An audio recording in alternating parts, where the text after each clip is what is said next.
पाया क्या हमारा दिल तोड़ के, चले आते थे बुलाने पे ही दौड़ के।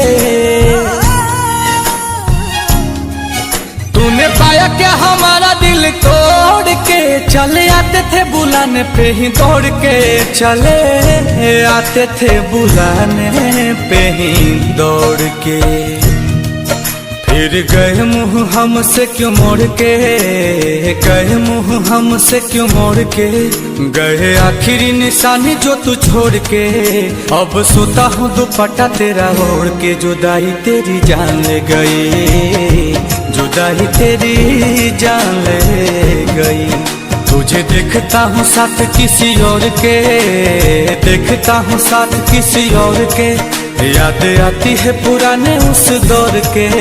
अब सोता हूँ दुपट्टा तेरा ओढ़ के, जुदाई तेरी जान ले गई, जुदाई तेरी जान ले गई। जब देखता हूँ साथ किसी और के।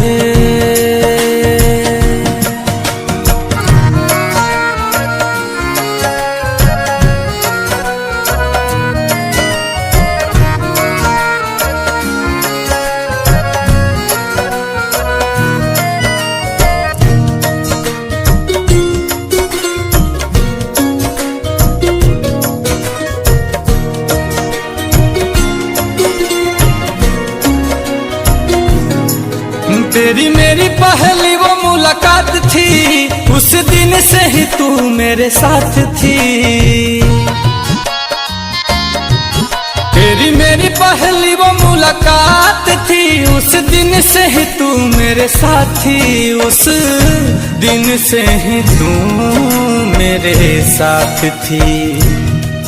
फिर तोड़ दी कसम सारी प्यार की, तोड़ दी कसम सारी प्यार की, तुझे हुई ना फिकर तेरे यार की। अब हद हो गई है इंतजार की, जुदाई तेरी जान ले गई, जुदाई तेरी जान ले गई।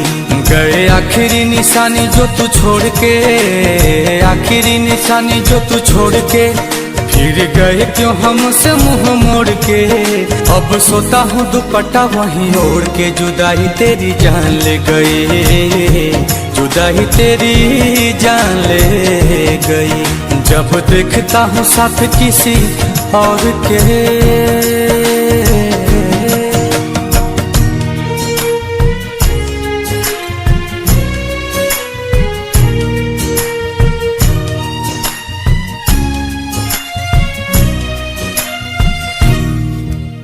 तुम्हारे बारे में अब कोई बात नहीं करते, तुम्हारे बारे में अब कोई बात नहीं करते, तुम्हें सोचकर अपना वक्त बर्बाद नहीं करते। पर जरा सा भी भूला नहीं हूँ तुम्हें, पर जरा सा भी भूला नहीं हूँ तुम्हें। वो अलग बात है कि तुम हमें याद नहीं करते।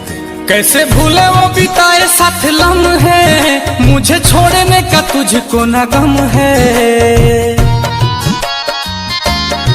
ओ कैसे भूले वो बिताए साथ लम्हे, मुझे छोड़ने का तुझको ना गम है, मुझे छोड़ने का तुझको ना गम है।